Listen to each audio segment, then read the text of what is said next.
The United Nations General Assembly has called for an immediate ceasefire in the Israel-Gaza war and also for the immediate release of all hostages.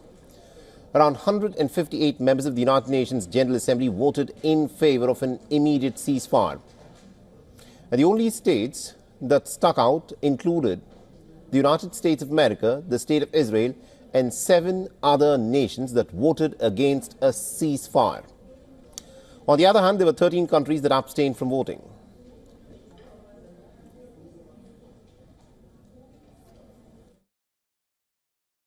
The messages we send to the world through these resolutions matter. And both of these resolutions have significant problems.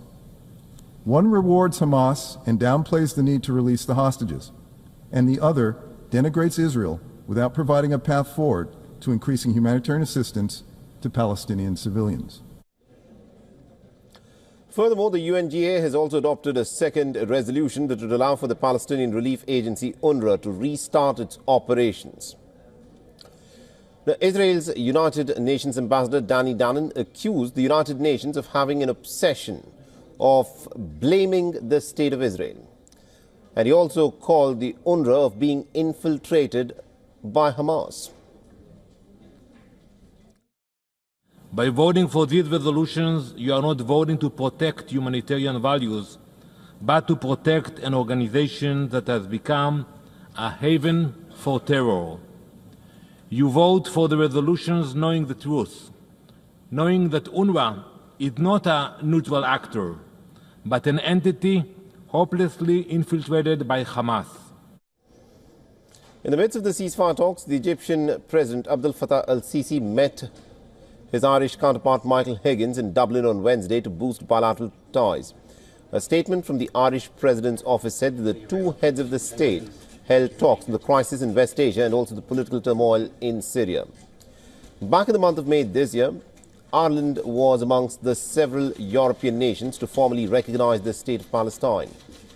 Meanwhile, a violent shooting attack took place at a bus near Bir Jala in West Bank, where a 12-year-old Israeli boy reportedly was killed by a bullet. The 3 others sustained injuries. Now, the IDF said in a statement that the attack was carried out by a Palestinian and has now launched a manhunt to find the gunman.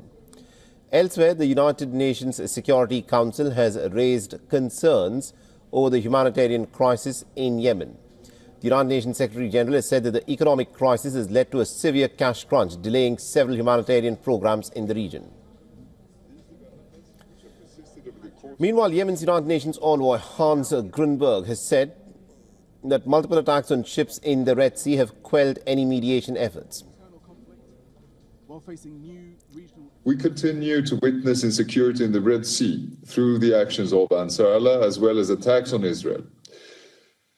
The airstrikes of the United States and the United Kingdom in response have continued. These developments, which have persisted over the course of the year, have shrunk the space for my mediation efforts.